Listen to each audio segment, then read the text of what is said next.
రౌండ్ల మీద అయితే కాంగ్రెస్ పార్టీ ప్రస్తుతం ఆధిక్యంలో దూసుకుపోతా ఉంది.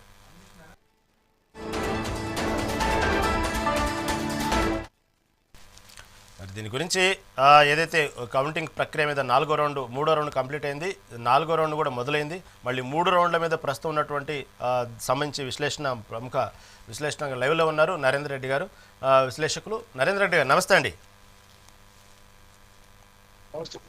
నమస్కారం అండి. నరేంద్ర రెడ్డి గారు, ప్రస్తుతం ఉన్నటువంటి తరుణంలో 3 రౌండ్లు కంప్లీట్ అయినాయండి జూబ్లీహిల్స్ ఉప ఎన్నికకు సంబంధించి. ఈ జూబ్లీహిల్స్ ఉప ఎన్నికకు సంబంధించినటువంటి నేపథ్యంలో మొత్తం మీద ఓవరాల్గా చూసుకుంటే 3 రౌండ్లలో కాంగ్రెస్ పార్టీ ఆధిక్యంలో ఉంది. కొద్దిసేపటి క్రితం జరిగినటువంటి ఏదైతే సోమాజిగూడ, ఇటు పక్క వెంగళరావు నగరు ఈ ప్రాంతాల్లో చూసుకుంటే బీఆర్ఎస్ పార్టీ 3వ రౌండ్లో కేవలం 211 ఓట్లతో స్వల్ప ఆధిక్యంలో ఉందండి. ఇక నెక్స్ట్ వచ్చేటువంటి కొన్ని రౌండ్లో చూసుకుంటే, కొన్ని బూతుల వారీగా చూసుకుంటే బీఆర్ఎస్ ఆదరణ ఉన్నటువంటి, అంటే తీసుకున్నటువంటి సర్వేల ఫలితాల్లో కొన్ని శాంపిల్స్ తీసుకున్న ఆధారంగా చెప్తున్నాను. అక్కడ ఉన్నటువంటి పరిస్థితుల్లో బీఆర్ఎస్ పార్టీకి ఆదరణ ఉన్నటువంటి ప్రాంతాల్లో ప్రస్తుతం కౌంటింగ్ జరుగుతోంది. కాబట్టి 4వ రౌండ్ మీద కూడా ఉత్కంఠభరిత వాతావరణం నెలకొంది 3వ రౌండ్ తర్వాత. ప్రస్తుతం మీకున్న అంచనా ప్రకారం విశ్లేషణ ఏంటి? 4-5 రౌండ్లు అయితే కానీ మనకు ఒక స్పష్టమైన విశ్లేషణ రావడానికి అవకాశం ఉంది. ప్రస్తుతం ట్రెండ్ మాత్రం కాంగ్రెస్ వైపు మొగ్గు చూపినట్టుగా కనిపిస్తుంది మనకు 1-2 రౌండ్లో. 3వ రౌండ్లో కొంతమేర బీఆర్ఎస్ ఆధిక్య సంపాదించిన కాంగ్రెస్ కు మాత్రం ముఖ్యమంత్రి గారు స్వయంగా పర్యవేక్షించారు కాబట్టి వారు చేసిన కొన్ని అభివృద్ధి పనులను కూడా తను ప్రజల్లోకి తీసుకెళ్తారని ఒక ఆలోచనతో ఉన్నారు కాబట్టి కొంతమేర ప్రభావం చూపింది అని అనుకోవచ్చు. కొంతమేర ప్రభావం ఏ విధంగా అంటే, తనకు ఒక అవకాశం ఇచ్చి యంగ్ గా ముందుకు దూసుకెళ్తున్న తరుణంలో తనకు ఒక అభివృద్ధికి ఆటంకం కలగకూడదనే ఆలోచనతో కూడా హైదరాబాద్ పట్టణ ప్రజలు ఉన్నారు. ఇది ఒక అవకాశం ఇచ్చి మరింత అభివృద్ధిని ముఖ్యమంత్రి నుంచి ఆశించాలని వారు అనుకుంటున్నారు. ఆ విధంగా కూడా మనం ఒక కోణంగా అనుకోవచ్చు. ఇంకొక విధంగా బీఆర్ఎస్ కూడా మాగంటి వారి యొక్క అనుచరులు కూడా మా సానుభూతి, మా నాయకుడు మాకు చేసిన పనులపై కూడా కొంత అవగాహనతో ఉన్నారు కాబట్టి కొంత మేర వారి వైపు కూడా మరలారు.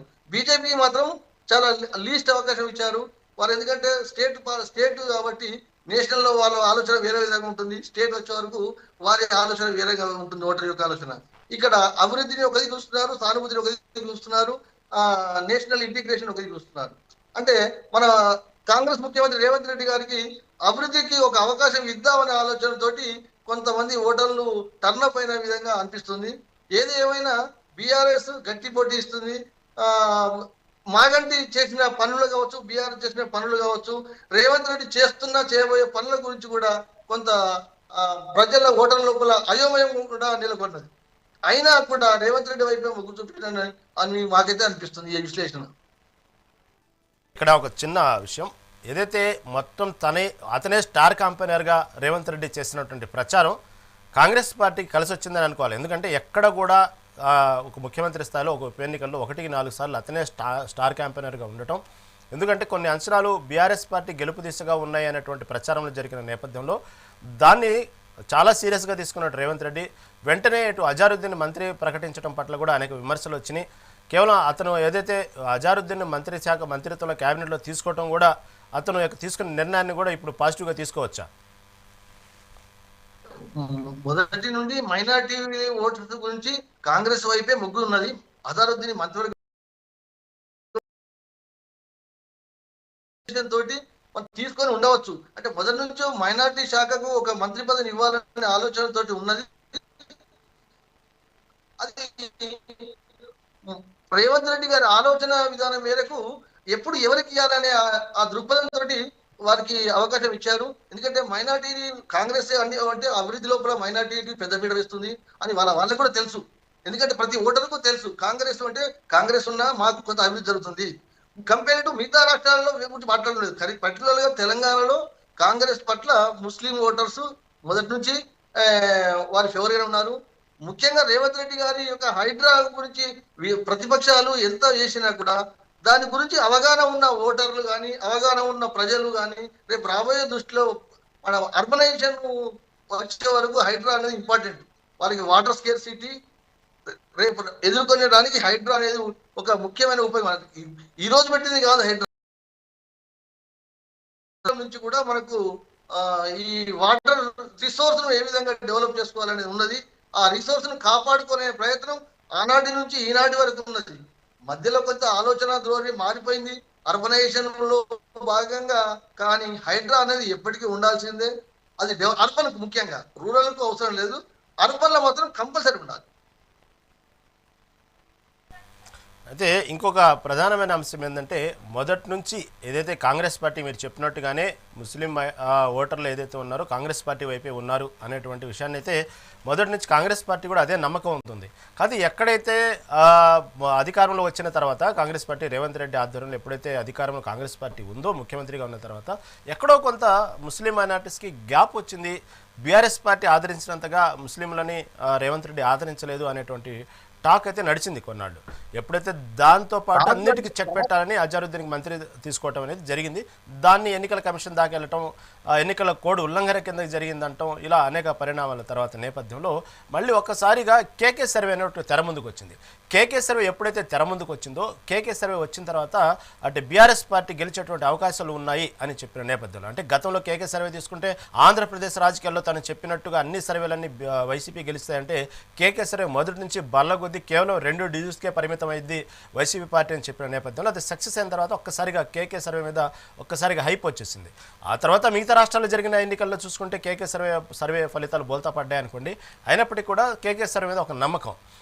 ఎప్పుడైతే కేకే సర్వే బీఆర్ఎస్ పార్టీ గెలిచిద్ది అని చెప్పిన తరుణంలో ఒక్కసారిగా జూబ్లీస్ ఫలితాలు దాని మీద ఏదైతే ఎన్నికల మీద దాని ప్రభావం పడిద్ది అని వెంటనే కాంగ్రెస్ పార్టీ అలర్ట్ అయ్యి ఎక్కడికక్కడ కార్నర్ మీటింగ్స్, రోడ్ షోలు, దానికి సంబంధించిన మంత్రులు అందరూ రంగంలో దిగి దాన్ని ఒక్కసారిగా వాతావరణాన్ని 10% వరకు బీఆర్ఎస్ పార్టీకి గెలిచేటువంటి అవకాశాలు ఉన్నటువంటి వాతావరణాన్ని మళ్ళీ ఒక్కసారి యూటర్న్ తీసుకుని కాంగ్రెస్ వైపు మళ్లించడంలో మాత్రం రేవంత్ రెడ్డి సక్సెస్ అయ్యాడని అనుకోవాలి జరిగిన ప్రచారాన్ని చూస్తే. ప్రచారం సరళి చూస్తే రేవంత్ రెడ్డి గారు ఈ విషయంలో సక్సెస్ అని అనుకోవచ్చు. ఎందుకంటే ఎప్పటి మొదటి నుండి కూడా స్టెప్ బై స్టెప్ తను జూబ్లీ హిల్స్ ఎన్నికలపై స్టెప్ బై స్టెప్ అందరినీ మంత్రుల మధ్య వచ్చిన విభేదాలను కానీ అనుకోండి, డెవలప్మెంట్ సైడ్ లో వారికి ఇచ్చే హామీల మీద కానివ్వండి, కాంగ్రెస్ ముస్లిం మైనార్టీ పట్ల చూపెట్టే సానుభూతిని కానీ అభివృద్ధి పరంగా కానీ 3 దశల్లో ఆయన ఒక దిక్కు అభివృద్ధి, ఒక దిక్కు సానుభూతిని ఏ విధంగా కవర్ చేసుకోవాలి, ముస్లిం మైనారిటీని ఏ విధంగా కాంగ్రెస్ దిక్కు తిప్పుకోవాలి అనేది అంచెల స్టెప్ బై స్టెప్ తను ఒక క్రియాశీలకంగా అడుగులు వేసాడని ఈ సందర్భంగా అనుకోవచ్చు. ఇప్పుడు వచ్చినటువంటి బ్రేకింగ్ న్యూస్ ఏంటంటే 4వ రౌండ్లో కూడా కాంగ్రెస్ పార్టీ ఆధిక్యంలో ఉన్నట్టు వార్తలు వస్తున్నాయి. దాదాపు ఇప్పుడు జరిగినట్టు 4వ రౌండ్లో కూడా దాదాపు కాంగ్రెస్ పార్టీ ఆధిక్యంలో ఉంది. 4వ రౌండ్లో ఆయన లీడ్ సాధించారు. బీఆర్ఎస్ 3వ రౌండ్లో కలిపి ఒక ఈవీఎం ద్వారా స్వల్పాధిక్యం, కేవలం 3వ రౌండ్లో ఒక ఈవీఎంలోనే స్వల్పాధిక్యం వచ్చింది బీఆర్ఎస్ పార్టీ. టోటల్గా 9,000 ఓట్లకు పైగా ఆధిక్యంలో ఉన్నారండి నవీన్ యాదవ్. ఇంకొక రౌండ్ వరకు వచ్చేస్తే ఆటోమేటిక్ గా మనకు కాంగ్రెస్ విన్నింగ్స్ అని అనుకోవచ్చు. ఎందుకంటే దాదాపు ఏదైతే బీఆర్ఎస్ కు పట్టు అనుకున్న 4, 3, 4, 5 అనుకున్నామో ఆ రౌండ్ లో కూడా కాంగ్రెస్ కొంత ఆధిక్యంలో ఉంది. కాబట్టి మొత్తం 10 రౌండ్ల లోపల 50% ఇప్పటి వరకు అయిపోయినట్టు అనుకోవచ్చు.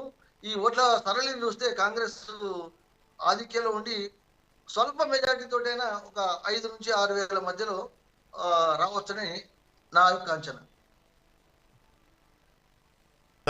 దాదాపు మీరు చెప్పినట్టుగానే 5వ రౌండ్ కంప్లీట్ అయితే కానీ ఒక అంచనాకు వచ్చేటువంటి అవకాశం ఉంది. ఎందుకంటే ఏ పార్టీ గెలిచిద్ది అనేటువంటి దాదాపుగా ప్రస్తుతం అయితే మాత్రం 9,147 ఓట్ల మెజార్టీతో నవీన్ యాదవ్ కొనసాగుతున్నారు. మీరు చెప్పినట్టుగా 5వ రౌండ్ కూడా కంప్లీట్ అయితే దాదాపుగా ఒక 80% ఒక అంచనాకు వచ్చేటువంటి అవకాశం ఉందంటారు, అంతే కదా? అంతే అండి, అవునండి.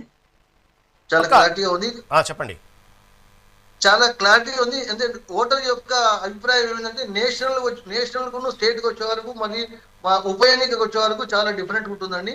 ఇక్కడ ప్రస్తుతం ఉన్న రేవంత్ రెడ్డి గారు స్టార్ క్యాంపెయిన్ గా ప్రతి బూత్ ను దాదాపు టచ్ చేశారండి. ప్రతి డివిజన్ ను ఆయన టచ్ చేసుకుంటూ కాంగ్రెస్ కార్యకర్తల లోపల కానీ, అటు మహేష్ కుమార్ గౌడ్ కానీ, తను రేవంత్ రెడ్డి కానీ తన మంత్రులను మధ్య విభేదాలు వచ్చినా కూడా తనను సమన్వయం చేసుకుంటూ అన్ని వర్గాలను, అటు బీసీలను ఎన్నికల్లో కొంత 42% రిజర్వేషన్ ఇవ్వలేకపోయినాము అనే దాన్ని కూడా సమన్వయం చేసుకుంటూ బీసీ నాయకులతోటి కూడా రేవంత్ రెడ్డి గారు సఫలమయ్యారని అనుకోవచ్చు. ఒక చిన్న విషయం అండి, ఇది ఎప్పుడైతే కార్నర్ మీటింగ్స్ ఈ రోడ్ షోలు పెట్టినప్పుడు బీఆర్ఎస్ పార్టీ ఒక ప్లాన్గా ఒక పద్ధతిగా ఎక్కడైతే క్యాంపెయినింగ్ మాత్రం చాలా సక్సెస్ఫుల్గా చేసిందని చెప్పుకోవాలండి. ఎందుకంటే జనాదరణ కానివ్వండి, అక్కడ చేసినటువంటి మొత్తం కూర్పు అంటే ఎక్కడైతే కార్నర్ మీటింగ్స్లో పెట్టాడో కార్నర్ మీటింగ్స్ పెట్టిన ప్రతి చోట ఒక ఎల్ఈడి స్క్రీన్ ఏర్పాటు చేసి కాంగ్రెస్ పార్టీ అధికార హైడ్రా సంబంధించినటువంటి కొన్ని తీసుకున్నటువంటి నిర్ణయాల పట్ల కానివ్వండి, గతంలో కాంగ్రెస్ పార్టీ 6 గ్యారెంటీలు అంటూ అధికారంలోకి వచ్చినప్పుడు ఈ తులం బంగారం అనేక విషయాలు, స్కూటీలు, ఇవన్నీ విషయాలు చెప్పినవన్నీ కూడా అదే ఆ విషయాన్ని కాపీ పేస్ట్ చేసి అవన్నీ కూడా ఏదైతే చిన్న స్క్రీన్ మీద వీడియో చూపిస్తూ దాంతోపాటు హైడ్రా బాధితులు ఎవరైతే ఉన్నారో హైడ్రా బాధితులకు సంబంధించినటువంటి వాళ్ళు చెప్పేటువంటి స్టేట్మెంట్ ఏదైతే హైడ్రా బాధితులు మాట్లాడేటువంటి వీడియో రికార్డ్స్ కూడా స్క్రీన్ మీద చూపిస్తూ ఎక్కడో కొంత ఎమోషనల్ గురి చేయడానికి ప్రయత్నాలు చేశారు. ఆ విషయంలో మాత్రం కొంతవరకు బీఆర్ఎస్ పార్టీ కొంతవరకు సక్సెస్ అయిందనే అనుకున్నట్టు వాతావరణం కనబడింది. దాంతోపాటు ఇటుపక్క మాగంటి సునీత మీరు అబ్జర్వ్ చేశారు లేదు, ఎక్కడ కూడా ప్రచారంలో ఆమె నోరిప్పిన మాట్లాడినటువంటి సందర్భం లేదు. కేవలం అక్కడ ఒక సెంటిమెంట్ రగిల్చాలన్నటువంటి ధోరణిలోనే ప్రచారం సాగింది బీఆర్ఎస్ పార్టీకి సంబంధించి. తర్వాత ఎన్నిక రోజు ఆఫ్టర్ సునీత వాయిస్ ఎలా ఒక్కసారిగా మొత్తం రాష్ట్రం మొత్తం అవాకయ్యేటువంటి పరిస్థితుల్లో మాట్లాడటం మనం చూసాం. ఒక పక్క చూస్తే బీఆర్ఎస్ అధిష్టానం కూడా సునీత ఎలా మాట్లాడుతామన్నా కాబట్టి ఎక్కడ కూడా క్యాంపెయిన్లో చాలా తెలివిగా మాగంటి సునీత చేత ఎక్కడ మాట్లాడించకుండా కేవలం కేటీఆర్ రోడ్ షో లాగానే జరిగింది. దాంతోపాటు ఎల్ఈడి స్క్రీన్ మీద రేవంత్ రెడ్డి సర్కారు చేసినటువంటి వైఫల్యాలు జరిగినటువంటి ఏదైతే హైడ్రా బాధితుల గురించి మాట్లాడిన వీడియోలు ఒక్కసారిగా వాతావరణాన్ని కొంచెం మార్చే దిశగా వచ్చేటప్పటికి ఎక్కడో కాంగ్రెస్లో కొంత అంతర్మదనం మొదలైందండి, కాదంటారా? హైడ్రా అంటే కొంత అంటే చదువుకున్న ప్రతి ఒక్క వరకు, ఎందుకంటే అర్బనైజేషన్ లో హైడ్రా యొక్క ఉపయోగం ఏంటంటే చాలా మందికి యువతకు తెలుసు కాబట్టి దాన్ని పొలిటికల్ గా వాడుకున్నారు తప్ప అది హైడ్రా వల్ల రాబోయే రోజుల్లో జరిగే లాభాలు, ఈ హైడ్రా వల్ల నష్టపోయింది ఎవరండి? గత బిఆర్ఎస్ గవర్నమెంట్ లో 14 సంవత్సరాలు 10 సంవత్సరాల పీరియడ్ లో హైడ్రా అన్ని ఫర్ ఎగ్జాంపుల్ బతుకమ్మ కుంట ఉందండి, బతుకమ్మ కుంట ఇలా బతుకమ్మలు ఆడారు అంటే పోయిన వాటిని అన్ని పునరుద్ధరిస్తున్న క్రమంలో కొంత అప్పుడు లబ్ధి పొందిన వారికి నష్టం జరగవచ్చు. కానీ ఆ నష్టం జరిగిన తీసుకుంటే రాబోయే రోజుల్లో ఏ ఒక్క అధికారి కూడా ఈ హైడ్రా అవసరమే లేకుండా ఉంటుందండి. ఎందుకంటే ఫస్ట్ అధికారులు తప్పు చేస్తున్నారు, దాని తర్వాత హైడ్రా వస్తున్నది. రేపు ఇంకొక ముఖ్యమంత్రి ఇంకొక ఆలోచన వేరే ఉంటుంది కావచ్చు. కానీ హైడ్రా వల్ల నష్టపోయిన వారికి కొంత నష్టపరిహారం ఇచ్చుకుంటూ అందుకు అధికారులను బాధ్యులు చేస్తే ఏ అధికారి కూడా రాబోయే రోజుల్లో ఏ నాలా కానీ కబ్జా అవ్వడానికి అవకాశం ఉండదు అని నా యొక్క అభిప్రాయం. తర్వాత బీహార్ ఎన్నికలు తీసుకుంటే దాదాపుగా బీహార్ సంబంధించిన ఎన్నికలు ఏదైతే ఎగ్జిట్ పోల్స్ చెప్పినా మొదటి నుంచి అదే నిజమవుతున్నాయి అనేటువంటి వాతావరణం అయితే కనబడతా ఉందండి. ఎక్కడ చూసినా కూడా దాదాపు ఇప్పటికే మ్యాజిక్ ఫిగర్ దాటేసింది. కాకపోతే ప్రతిసారి ఆ బీహార్ ఎన్నికలకు సంబంధించినటువంటి ఆ రాష్ట్ర ఎన్నికల ట్రాక్ తీసుకుంటే ఓటింగ్ పర్సెంటేజ్ పెరిగినప్పుడల్లా అధికార పార్టీ మాత్రం అధికారం కోల్పోయేటువంటి పరిస్థితి చూసాం. ఈసారి అయితే 9% పోలింగ్ ఎక్కువ శాతం నమోదైంది గతంతో పోల్చుకుంటే. దాన్ని బట్టి చూస్తే బీహార్ ట్రాక్ ప్రకారం అధికారంలో పార్టీ అధికారాన్ని కోల్పోవాలి. కానీ ఈసారి మాత్రం ఆ ఎగ్జిట్ పోల్స్ చెప్పిన విధంగానే ఎన్డీఏ పార్టీ అధికారంలోకి వచ్చే విధంగా దూసుకొని పోతా ఉంది. ఓ పక్క అసలు దాదాపుగా నితీష్ కుమార్ పార్టీ వ్యూహకర్త ఉన్నాడు ప్రశాంత్ కిషోర్ అయితే అసలు లెక్కలోకే లేదని చెప్పినటువంటి సర్వేలు ఒకసారిగా అతను కూడా దాదాపుగా 4 స్థానాలు ఆధిక్యంలో దూసుకోపోతూ ఉన్నారు. కానీ మళ్ళీ ఈసారి కూడా ఆర్జేడీ పార్టీ దాదాపుగా అవకాశం లేనట్టుగానే కనబడతా ఉంది. టోటల్గా మ్యాజిక్ ఫిగర్ దాటేసింది బీజేపీ. మళ్ళీ 5వసారి నితీష్ కుమార్ ముఖ్యమంత్రిగా కొనసాగుతారనేటువంటి వాతావరణం అయితే కనబడతా ఉంది. ఏమంటారు? మనకు తెలుగులో ఒక సామెత ఉందండి, ఇప్పుడు ఇంటి మందు మన చెట్టు మనకు పనిచేయదు. ఎందుకంటే ప్రశాంత్ కిషోర్ యొక్క ఆలోచనలు ఇతర పార్టీలకు ఇచ్చి ఆయన పెద్ద హైప్ చేశారండి. ఆయనకు వచ్చే వరకు ఆయన ప్రణాళికలు ఏమైనాయి, ఆయన పాలసీలు ఏమైనాయి, ఆయన ఉచితాలు ఏమైనాయి. ఇలా ఈ రోజు మనం బీహార్ ప్రజలను గొప్పగా మెచ్చుకోవచ్చండి. ఎందుకంటే ఎన్ని ఉచితాలు ఇచ్చినా, మహాగఠబంధన్ ఎన్ని ఉచితాలు ఇచ్చినా కూడా వారి అన్ని పక్కకు పెట్టి ఎన్డీఏకి పట్టం కడుతున్నారండి. అంటే మరి అది ఒక శుభపరిణామం అనుకోవచ్చు. అంటే ఉచితాలు ఎన్డీఏ కూడా కొన్ని ఇచ్చింది, కానీ మరీ టోటల్ గా ఉచితాల మీదనే మహాగఠబంధన్ రంగంలో నిరక్షరాస్యులు ఎక్కువ మంది అయినా కూడా విజ్ఞతతో ఆలోచించి డెవలప్మెంట్ సైడ్ పోతున్న ప్రధానమంత్రి తోటి వారి ఏమైనా ఫండ్స్ తెప్పించుకుంటారా, వాళ్ళ ఆలోచన ఏ విధంగా ఉందో తెలియదు. కానీ ఎన్డీఏ నితీష్ కుమార్ మాత్రం పట్టం మరోసారి కట్టారు. త్వరగా ఇప్పుడే 5వ రౌండ్ కూడా మొదలైంది కాబట్టి ప్రస్తుతం అది అటు ఇటుగా ఒక 10 నిమిషాల్లో ఆ ఫలితాలు కూడా వెలువడే అవకాశం ఉందండి. ఇటు పక్క చూసుకుంటే యూసఫ్ కూడా, ఇటు పక్క కృష్ణానగరు, ఇటు పక్క రహమత్ నగరు, ఈ ప్రాంతాల్లో ఇప్పటికే కాంగ్రెస్ పార్టీకి సంబంధించిన కార్యకర్తలు అయితే సంబరాలు మొదలుపెట్టేశారు. 4వ రౌండ్ ఫలితాలు ఎప్పుడైతే 9,147 మెజార్టీలో నవీన్ యాదవ్ దూసుకుపోతున్నారో, ఇక నిందాకు జరిగినటువంటి 4వ రౌండ్ సంబంధించినటువంటి ఏదైతే 3వ రౌండ్ సంబంధించినటువంటి ఎక్కడో కొంత బీఆర్ఎస్ కేవలం ఒక పోలింగ్ బూత్కి సంబంధించినటువంటి మాత్రమే కొద్ది గొప్ప స్వల్పాధిక్యంలో ఉండేటప్పటికి కొంచెం కన్ఫ్యూజ్ అయ్యారు. ఇప్పుడు ఓవరాల్గా 4వ రౌండ్ కంప్లీట్ అయ్యేటప్పటికి 9,147 అనగానే ఇక వాళ్ళ ఆనందానికి పట్టే ఇది లేదు. ఇక వరుసగా అప్పుడే విజయోత్సవ ర్యాలీ లాగానే అక్కడ కృష్ణానగర్ ఇదంతా కూడా బైక్ ర్యాలీ లాగా యువకులైతే ఉత్సాహంగా కనబడుతున్నారు. నవీన్ యాదవ్ సంబంధించినటువంటి యూత్ ప్రస్తుతం అక్కడ ఉన్నటువంటి తరుణంలో ప్రభుత్వం ఇప్పటికే ఈ సంబంధించినటువంటి ర్యాలీలు కానివ్వండి, విజయోత్సవ ర్యాలీలు కానివ్వండి, బాణసంచాలు కాలివ్వటం కానీ ఇవన్నీ పర్మిషన్ లేదు. 144 సెక్షన్ అమల్లో ఉంది. అయినప్పుడు కూడా గెలిచిన తర్వాత ఎవరిని ఆపలేరండి. ఆ ఆనందాన్ని హద్దులను ఎవరు ఆపలేరు. అది కాక అధికారంలో ఉన్నటువంటి పార్టీ కాబట్టి అప్పుడే సంబరాలు చేసుకునే వాతావరణానికి కరెక్ట్ అంటారా? అది ఇంకా కొంచెం వేచి చూసి దూరం ఉందంటారా 5వ రౌండ్ తర్వాత ఇంకో కొద్ది గొప్ప? అంటే కాంగ్రెస్ కార్యకర్తల లోపల ఆల్రెడీ మైండ్ సెట్ అయిపోయిందండి. ఎట్టి పరిస్థితిలో జూబ్లీ హిల్స్ లో కాంగ్రెస్ గెలుస్తాము అని ఉన్నది. కానీ ఈ గెలుపు వల్ల రేవంత్ రెడ్డి గారికి మరింత బాధ్యత పెరుగుతుందండి. ఎందుకంటే డెవలప్మెంట్ సైడ్ చూసుకుంటూ విద్య, వైద్యం పట్ల కూడా యువతకు ముఖ్యంగా విద్యార్థులకు సంబంధించిన అంశాలను తను తీసుకుంటే తనకు విద్యా సంక్షేమం రెండు ఒకదే త్రాసులో చూసినట్టయితే తనకు డెవలప్మెంట్ సైడ్ చూస్తే ఉచిత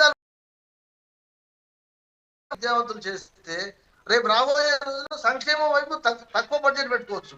ఎందుకంటే ప్రతి ఒక్క కుటుంబం విద్యావంతులు అయితే ఆ కుటుంబం